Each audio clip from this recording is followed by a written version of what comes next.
Continuamos con La Noche. ¿Por qué la asesinaron? ¿Quién lo hizo? Esas son preguntas que se hacen los habitantes del barrio Virgen del Carmen en el oriente de Quibdó tras conocer la muerte de Felicinda Santamaría, presidenta de la Junta de Acción Comunal. La defensora de los derechos humanos fue víctima de varios impactos de bala que terminaron con su vida frente a su vivienda. Aún no se conoce la autoridad del crimen. Sin embargo, según la comunidad, en dicha zona hay una fuerte presencia de bandas delincuenciales que posiblemente estarían detrás de este hecho. Tenemos ya una investigación bastante adelantada con la Fiscalía General de la Nación, que seguramente nos va a permitir en un tiempo relativamente rápido establecer la identidad plena de estas personas. La policía ofrece hasta 5 millones de pesos por información que permita la captura de los autores materiales del homicidio. Por su parte, la alcaldía de Quibdó repudió el asesinato e instó para que se avance y se esclarezca el crimen. Estamos trabajando con las autoridades tanto de policía como el CTI para dar con la captura de estos viles criminales, porque además de haber sucedido un crimen, también repudiamos la muerte de una mujer. En entrevista con el programa La Noche, una familiar de Felicinda, quien pidió que le protegiéramos su identidad, pidió al gobierno nacional una mayor atención, sobre todo a los líderes afro en zonas vulnerables. Los líderes necesitan que se les preste atención, que se les brinde seguridad y no que se les tire como se les tiene hoy. Pareciera que lo que ellos están haciendo, lo que ellos quieren hacer no importa, y entonces pasa esto. Frente a los recientes asesinatos de líderes comunales, el ministro del Interior, Guillermo Rivera, descartó un posible patrón de sistematicidad. Si reconocer la sistematicidad evitara que sigan asesinando a los líderes sociales, la habríamos reconocido hace mucho tiempo. La discusión creo que no debe centrarse en si existe o no sistematicidad, sino en la manera más efectiva de proteger a los líderes sociales. Vamos inmediatamente al epicentro de esta noticia. Voy con Gladys Rosa, ella es presidenta de la Federación de Juntas de Acción Comunal en Chocó. Nos atiende hasta ahora. Hace pocos minutos estuvo precisamente en el sepelio, en esa despedida que le hicieron los chocuanos a la señora Felicinda Santamaría, quien fue asesinada el pasado martes, mientras todo un país veía un partido de fútbol entre Colombia e Inglaterra. A esta líder social la asesinaron en el Chocó. Señora Gladys Rosa, bienvenida al programa La Noche NTN 24, y quiero que sea usted misma quien me describa quién era Santa Felicinda. Ella exactamente qué labores cumplía, qué actividades cumplía como líder social. Buenas noches. Felicinda Santamaría era presidenta de la Junta de Acción Comunal del barrio Virgen del Carmen. Era una mujer muy activa, muy comprometida con la comunidad, era una mujer muy humana, estaba muy pendiente de los requerimientos que le hacíamos como organización comunal. Ella era muy querida dentro de su territorio, dentro de su barrio. Apoyaba mucho, ese es un barrio de mucha vulnerabilidad, y ella siempre daba la mano, siempre estaba ahí pendiente a lo que requería su comunidad. Señora Gladys, doña Felicinda, ¿qué tipo de pronunciamientos hizo en los últimos días? ¿Qué tipo de actividades? ¿Qué intereses de grupos criminales que operan en esta región de Colombia pudo haber tocado para que finalmente acabaran con su vida?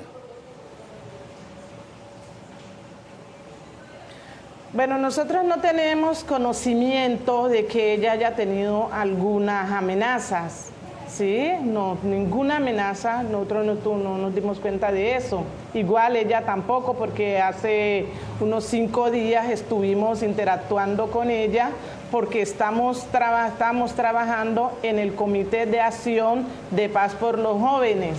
Entonces veníamos haciendo un trabajo con ella, de acuerdo a su comunidad, ella la representaba, pero jamás mencionó de que tenía esas amenazas, pero sí sabemos de que sí estuvieron hablando de que iban a cometer ese asesinato.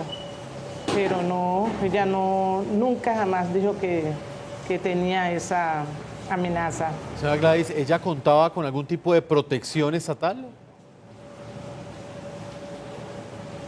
No, para nada. Ninguno de los presidentes de juntas de acción comunal del departamento del Chocó contamos con protección.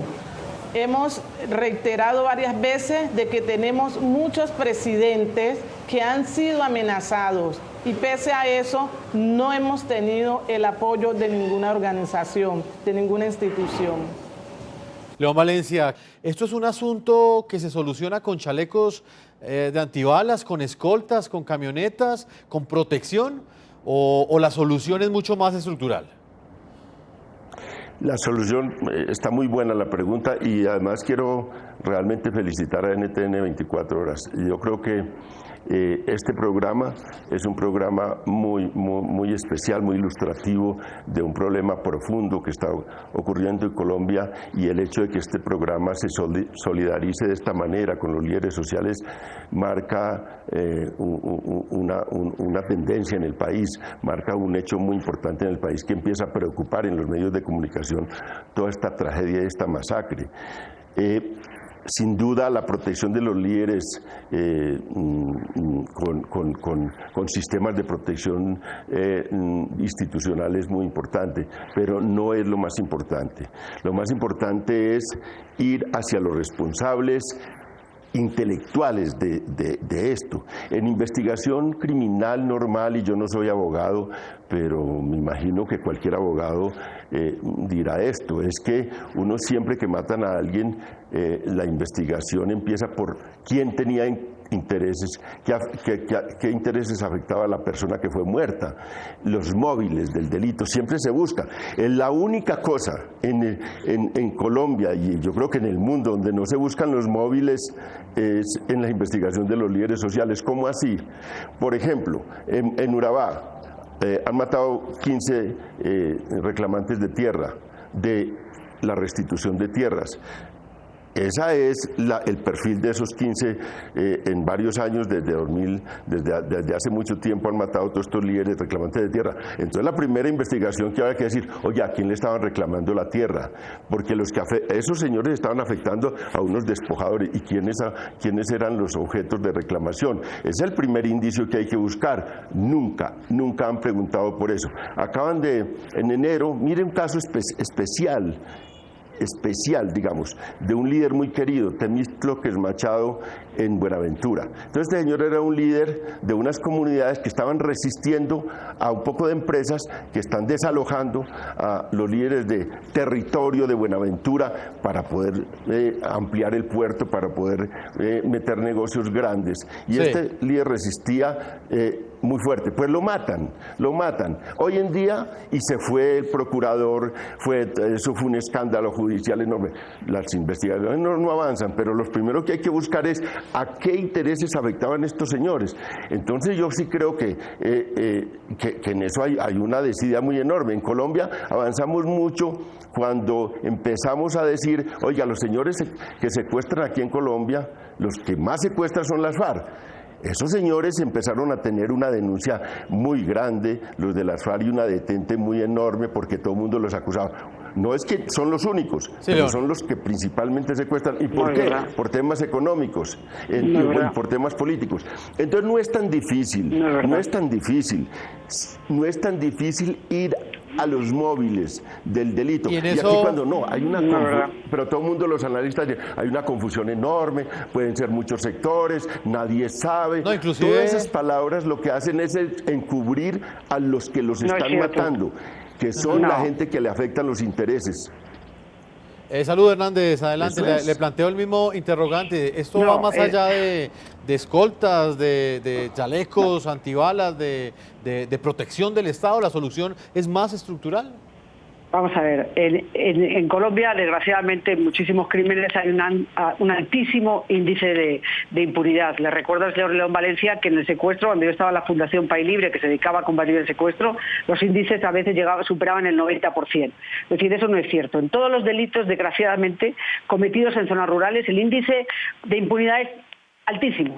Yo no creo que haya una solución fácil para proteger a estos líderes sociales, porque ustedes piensen que a mí me maravilla cuando veo una zona de estas y todavía alzan su voz. Yo muchas veces les digo, por Dios, sean más prudentes, porque uno puede hablar porque va y va a ese sitio, pero luego se regresa.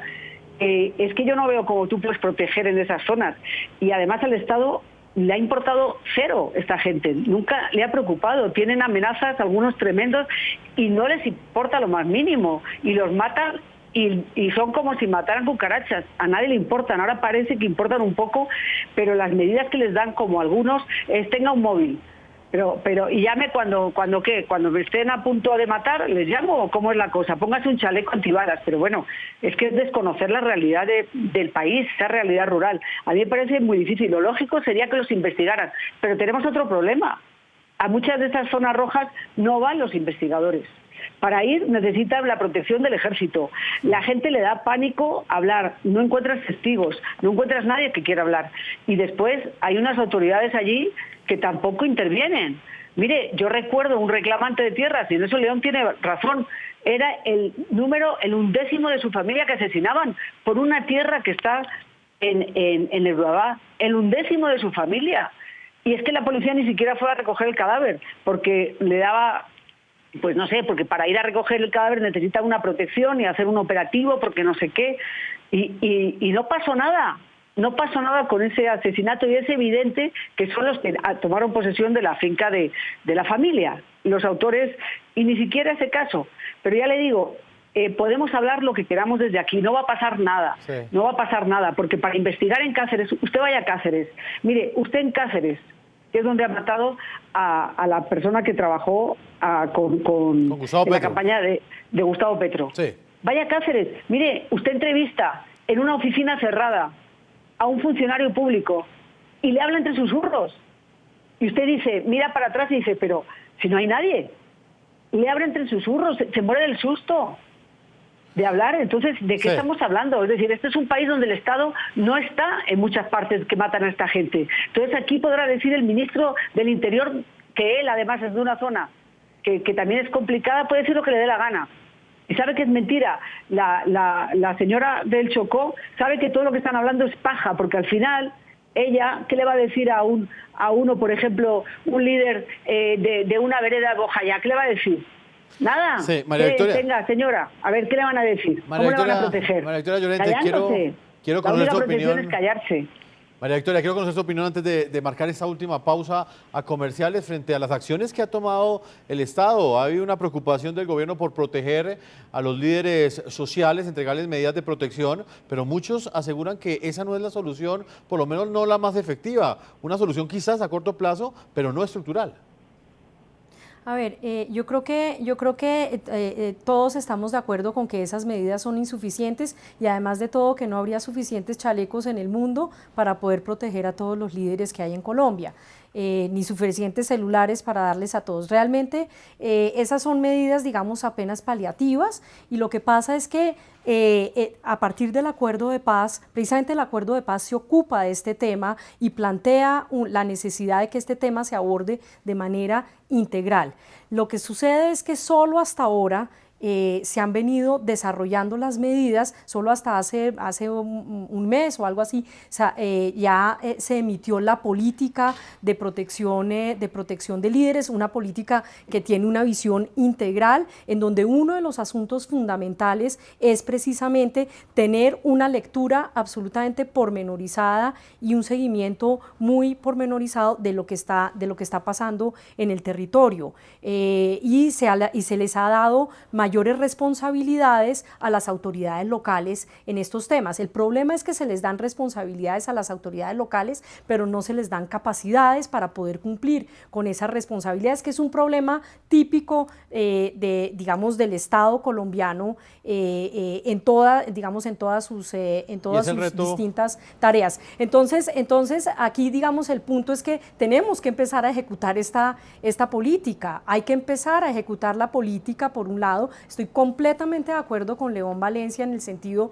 de que tenemos que tener mayor claridad sobre, bueno, cuáles son los móviles, que la investigación nos diga, bueno, cuáles son esos móviles. Lo que pasa es que uno diga que hay móviles diversos no quiere decir que uno quiera encubrir ciertos móviles, porque también hay zonas donde suceden otras cosas, como por ejemplo en Arauca, donde líderes han sido asesinados, líderes de la base social de las FARC han sido asesinados por el ELN, o en el Catatumbo, donde han caído en medio de las disputas entre las distintas, entre el ELN y el EPL en esa región. Entonces decir que hay distintas causalidades no quiere decir que estamos encubriendo lo que está pasando. La verdad es que, por ejemplo, en el caso de Temístocles Machado, ya deberíamos saber los colombianos qué fue lo que pasó. Entonces sí es un tema de justicia, pero es un tema también de tener un seguimiento mucho más cortico sobre las conflictividades en los distintos territorios. Aquí no hay una bala de plata para resolver este problema. Se me ha agotado el tiempo. Quiero agradecerle a María Victoria Llorente, directora de la Fundación Unidas para la Paz, politóloga de la Universidad de los Andes, experta en temas de crimen, de violencia y políticas de seguridad nacional. Muchas gracias por habernos acompañado hoy aquí en el programa La Noche. Muchas gracias por esta invitación y de nuevo un saludo solidario a todas las familias de los líderes que han sido asesinados. También quiero agradecerle a Salud Hernández Mora, reconocida periodista, corresponsal del diario El Mundo de España y cronista del diario El Tiempo. Gracias por haber estado con nosotros. Gracias a ustedes. Buenas noches. También le agradezco a León Valencia, que nos estuvo acompañando desde la Fundación Paz y Reconciliación, una de las organizaciones en Colombia que ha venido investigando con mayor ahínco y con mayor disciplina ese fenómeno, esa preocupación que genera en Colombia el asesinato de líderes sociales. León Valencia, muchas gracias por haber estado con nosotros. Jefferson, muchas gracias y una feliz noche para todos los televidentes. Una feliz noche, León. Vamos a marcar una última pausa comerciales. Cuando regresemos de comerciales voy con la señora Gladys Rosa. Ella está desde Quibdó, Chocó. Ya logísticamente hemos podido mejorar nuestra señal para terminar esta entrevista hablando del impacto que ha tenido en los presidentes de Junta de Acción Comunal en el Chocó el asesinato de la señora Santa Felicinda el pasado martes. Un asesinato que no puede quedar en la impunidad y que en este momento medios de comunicación como el programa La Noche tenemos que estar atentos y rodeando a estos líderes que en este momento tienen miedo, tienen temor por lo que sucedió con uno de sus colegas. Vamos a una última pausa comerciales y ya regresamos a la parte final de este programa La Noche.